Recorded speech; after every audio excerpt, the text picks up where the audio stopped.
መይሳው ካሳ ዘና ብሎ ተቀምጦ ተዋበች ከኋላ ቆማ ሹሩባውን ትሰራለች። እየሰራች የሚያውጋት የዘመቻና የፍቅር ታሪክ ታዳምጣለች። እያዳመጠች በየመሃሉ ውብ ሳቋ ያስገመግማል። ቴድሮስ እያወራትም እያሳቃትም በየመሃሉ ደግሞ ጎንተል ያደርጋታል።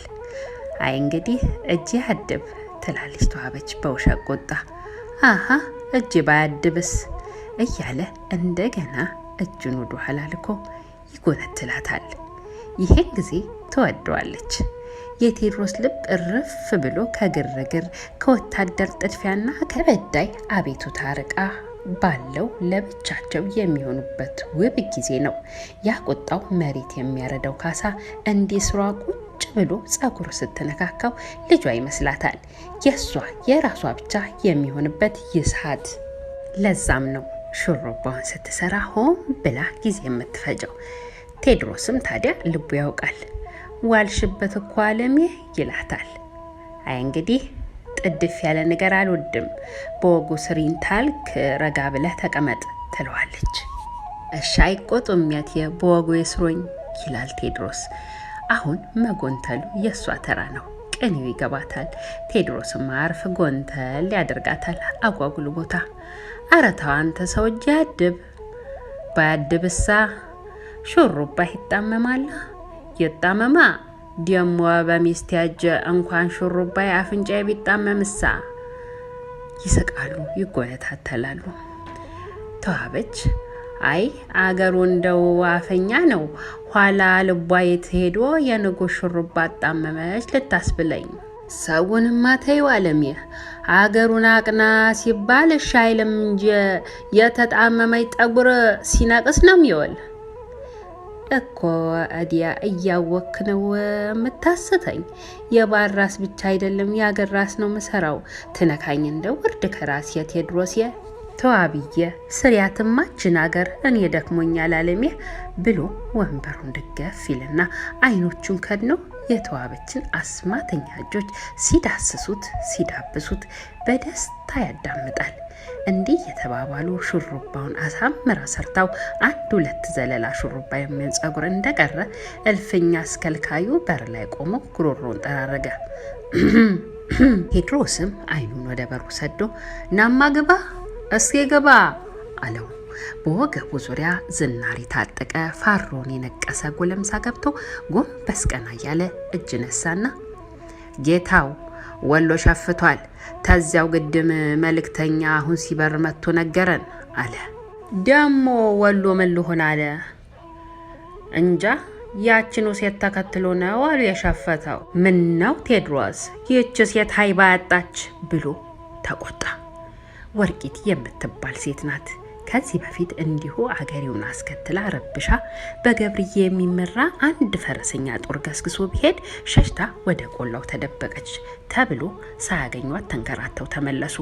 በተደጋጋሚ እንዲህ ብቅ ጥልቅ እያለች ሰራዊቱን በማዳከም ሲዘናጋም ድንገት ከኋላ እየደረሰች በማጥቃት ብዙ ሰው ፈይታበታለች። ተቆጣ ቴድሮስ። ይህች ሴት አጓጉል ዝናዋ እየናኘ እንደ ተረት በየሰው አፍ ገድሏ ተጨማምሮ እየተወራ አስቸግሯል። ቴድሮስ ዝም ብሎ ስለሷ ማሰብ ጀመረ። ምኗም አይገባውም። ወይ አትዘርፍ ወይ አታስገብር ብቅ ብላ ቴድሮስን አበሳጭታ መጥፋት ነው ስራዋ። አየናት የሚሉ እንዳወሩት ከሆነ ቁንጅናዋ እንኳን የሰው የመላእክት ልብ ያወሰልታል ይላሉ። ወሎ ምድር ይቅርና በድፍን ኢትዮጵያ እንደሱ አይነት ቆንጆ አልተፈጠረም ነው የሚባለው። በዚያ ላይ የተኮሰች እንደሆን ወፍ ከሰማይ የምታወርድ ነጭ ጸጉር ከጥቁር ለይታ የምትመታ ጉድናት ይላሉ። ፋታ አግኝታ መሳሪያዋን አስቀምጣ እንዝርቷን ካነሳች ቀጭን ፈታይ ማጀቱን የዞረችበት እንደሆን ያበሰለችው እህል እንደመና ከሰማይ የወረደ እንጂ ጓዳ ያፈራው የማይመስል ባለሙያ ናት ይላሉ። በጣም ይወራል ስለሷ። ገድሏን ሰምቶ ሊያያት የማይጓጓ የለም። በተለይ ስለ ቁንጅናዋ ከሸዋ መኳንንት እስከ ትግራይ ባላባት ለአግባ ብሎ ሽማግሌ ያላከባት የለም። አንዱንም እሺ ብላ አታውቅም። አላገባችም፣ ወንድም አትቀርብም ነው የሚባለው። የሚበዛው ሰራዊቷ በውበቷ ነህድሎ ነው የሚከተላት ይባላል። እንደያኔ ያለው እንግዲህ የመልእክተኛው 70 ሳንቲም ግብር አናገባም ካከጀለ ቴድሮስ ራሱ ይምጣና ይዋጋኝ። ምን እንደ ሴት እልፍ ለልፍኝ እየተጥመሰመሰ ወታደር ይልካል። ራሱ ይምጣና ክንዴን አሳየዋለሁ ብላለች አለ ወታደሩ የመጨረሻውን አረፍተ ነገር ሲናገር ትንሽ እንደማፈርና መፍራት ብሎ። ይህን ጊዜ ቴድሮስ ግልፍ አለው። ተነሳ አንተ፣ ተዘጋጅ በልልኝ ሰራዊቱን። ይችን ቁንጫ በራሷ መቀነት ጠፍንጌ ነው እየነዳሁ ማመጣት ብሎ እንደ መነሳት ሲቃጣው ተዋበች የለ ቆይ ሹሩባህን ልጨርሰው አለችው። መልሶ ቁጭ አለና ቶሎ በይማ አለ ቴድሮስ። ምን አለ ዛሬን አድረህ ነገ ማልደህ ብትሄድ? ምን ነው ተዋቡዬ እንዴት ተዘልፍ የእህል ባፍ ይወርዳል? እንቅልፍስ ባይኔ ይዞራል ተቆጣ ቴድሮስ። ተዋበች እየተጣደፈች የቀረውን ሹሩባ ሰራችና ራቅ ብላ እያየች አይ አቻኮልከኝና አንዷ ዘለላ ትንሽ ዞር ብላብኛለች አለች። ከሰራቻቸው 7 የሹሩባ ዘለላዎች 7ኛዋ ጥመም መበላ ነበር። ብዙ አልነበረም፣ ትንሽ ምናልባትም በተዋበች አይኖች ብቻ የሚታይ ስህተት። ግድ የለም አለምዬ ስመለስ ታስተካክያታለሽ ብሎ ትጥቁን አነሳ። ከሰዓታት በኋላ ከጦር መሪዎቹ ጋር መክሮ ይቺ ባቄላ ካደረች አትቆረጥምም በሚል ቢል ጉዞ ወደ ወሎ ሆነ።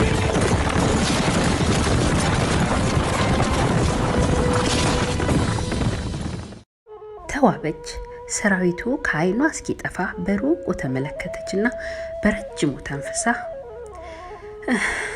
በሰላም ይመልሰ አለች። ነገሩ ምንም አልጣማትም።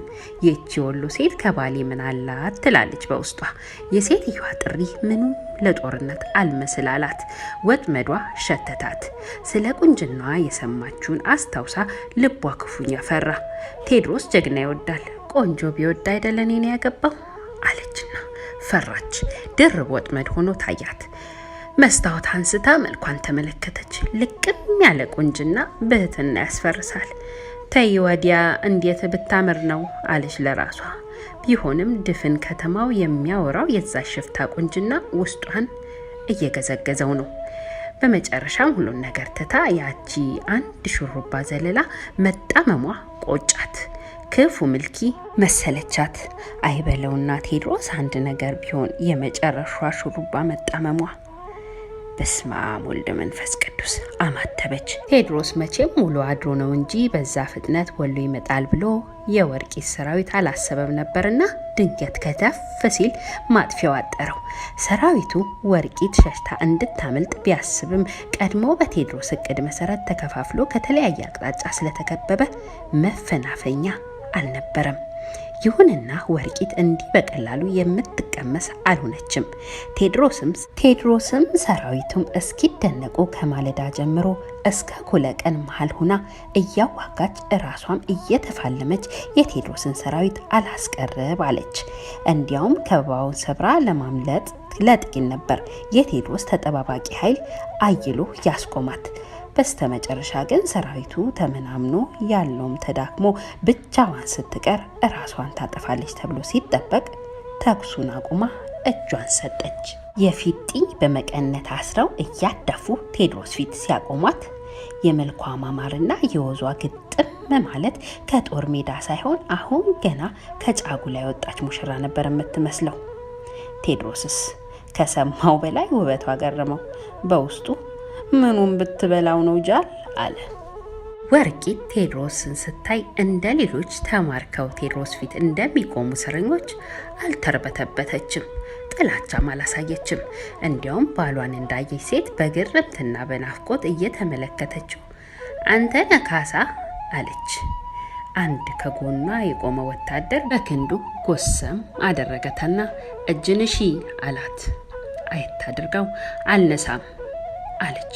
ቴድሮስም በገረምት እየተመለከታት ተዋት አለና ለመሆኑ ምን ሆንኩ ብለሽ ነው እንደዚህ ለያዥ ለገላጋይ ያስቸገርሽ ቢላት እንደ ጧት ጀንበር በሚያበሩ አይኖቿ ፍዝዝ ብላ ስታየው ቆየችና እጇን ወዳ የሰጠች ሴት የፊጥኝ አሳስረ የምታወራው ምን እንዳታደርግ ፈርተ ነው አለችው። ቴድሮስ መታሰሯ አሁን ትዝ አለው። ፍቷት አለ። ፈቷት። ውብ ጣቶቿን አየት ታደረገችና ለብቻህ ላውራህ እፈልጋለሁ፣ እነኚህን ጅሪዎችህን ገለል አድርግልኝ አለች። ትዕዛዝ ነበር የሚመስለው አነጋገሯ። ቴዎድሮስም በምልክት ጠቀሳቸው። ወታደሮቹ እየተንጋጉ ወጡ። ወርቂትና ቴዎድሮስ ብቻቸውን ተፋጠው ቀሩ። ጀግንነት ቀልቤን ነሳኝ፣ በዝናህ ልቤ ተማረከ፣ ወደድኩህ። ጀግና ትወዳለህ ሲባል ሰምቼ እንዲህ ፊት እንድትሰጠኝ ነፍጥ አነሳው። ግትርነህ ጦር እንጂ ፍቅር አታነፈንፍም። ይኸው የማረከኝ መስሎ ማረኬ ፊት ቆምኩ። ምንም አልጎደለብኝም፣ ወድጄ ነው ቆሜ ተቀምጬ። ህልሜ አንተ ነህ፣ ይኸው ነው። አይቼ አይኑን አይቼ ነግሬው ልሞት ብዬ ነበር። እንግዲያው አየው፣ አይንህን አየው። የወደድከውን አርግ ቴዎድሮስ አለችው። ቴዎድሮስ እፍረት፣ ግርምትና ግራ መገባት ተደበላልቆበት የሚናገረው ግራ ገብቶት ዝም እንዳለ ድንገት ወደፊት ስግግ ብላ እያየች አንድ ሹሩባህ ምን ነው ተጣመመች አለችው። ቴዎድሮስ አሁንም ቃል አልተነፈሰም። የወርቂት አነጋገር መረጋጋትና በራስ መተማመን የማረከችው ሰው ጋር የምታወራ እንጂ ምርኮኛ አትመስልም ነበር። ዝም ብሎ በግርምት ሲመለከታት ከፈለክ ስቀለኝ፣ እንግዲህ ብትወድ አንገቴን አስቀላኝ፣ ግን አንድ ነገር ልለምንህ። ምን አላት ቴዎድሮስ።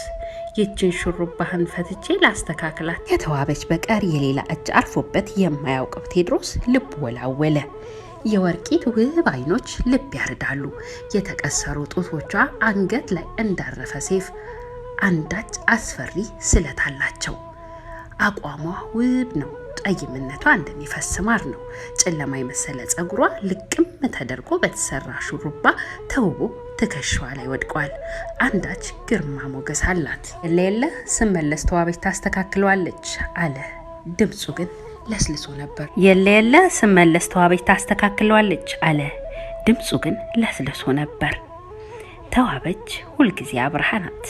ሹሩባህም አብሮህ ነው። ለአንዲት ምስኪን ሞት አፋፍ ለቆመች ወዳጅህ እባክህ ይህን እድል አትንፈግ አለችው። ቴዎድሮስ የሚናገረው ግራ እንደገባው ራመድ ብላ ከጎኑ ቆመች። እጁን ከሽጉጡ እጀታ ላይ እንዳሳረፈ ዝም አላት።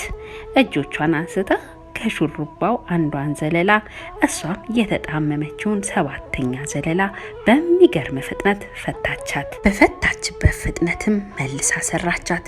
እናም አንዱን ሁለት እርምጃ ወደ ኋላ ራመድ አለችና ፈገግ ብላ እጆቼ የወደዱትን ነኩ፣ ነፍሴም ደስ ያላትን አደረገች።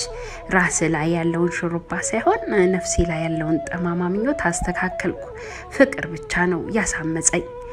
ጀግናና ትሁት ነህ። ይችን አየሁ። ባሪያህ ነኝ፣ ምርኮኛህ ነኝ። ንጉሥ ሆይ የወደድከውን አደርግ ብላ ፊት ወድቃ በግንባሯ ሰገደችና ከነጠላ ጫማ የወጡ ጣቶቹን ሳመቻቸው። እንደ እሳት የሚያቃጥል የከንፈር ትኩሳት ከእግር ጥፍሩ እስከ ሹሩባው እስከ ሰባተኛ ሹሩባው ሞቀው። ሽንጧ እንደ ነብር ነበር። ቴዎድሮስ ያደርገው ነገር ቸግሮት እስከ ተወሰነ ጊዜ ድረስ በስር እንድትጠበቅ አዞ አረፍ አለ። ነፍሱ ግን በአንዳች ሀሳብ ተቀስፎ ነበር። ጠዋት በማለዳ መልእክተኛ ሲከንፍ መጥቶ ወርቂት ሌሊቱን ከእስር ማምለጧን አረዳው። ቴዎድሮስ እንደወትሮ አልተቆጣም። አሳዳችሁ ያዟትም አላለም። ይልቁንስ ሰራዊቱ ለመልሶ ጉዞ እንዲዘጋጅ አዞ ጉዞ ወደ ጎንደር ሆነ። ተራራዎችን ወጣ።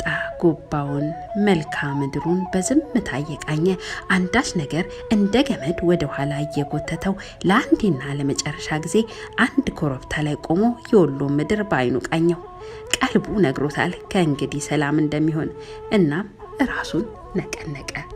ከጎኑ ሲጓዝ የነበረው ገብርዬ የቴዎድሮስ እንግዳ እርጋታ ግራ ቢገባው ድምፁን ለስለስ አድርጎ ደህናም አይደል አለው። ሹሩባ የጠብቆ ነው መሰል ያዝ አድርጎኛል አለ ቴዎድሮስ አንዷን ሹሩባ ዘለላ እየዳበሰ። አንዷንና ሰባተኛዋን ከሴቶቹን አንዷን ጠርተን የማናስፈታው አለ ገብርዬ። ግድ የለም ተዋበች ትፈታዋለች፣ ወሎ የቋጠረውን ወሎ ይፈታዋል ብሎ ለራሱ ሳቀ። ሳቅ አልነበረም እንደው ጥርሱ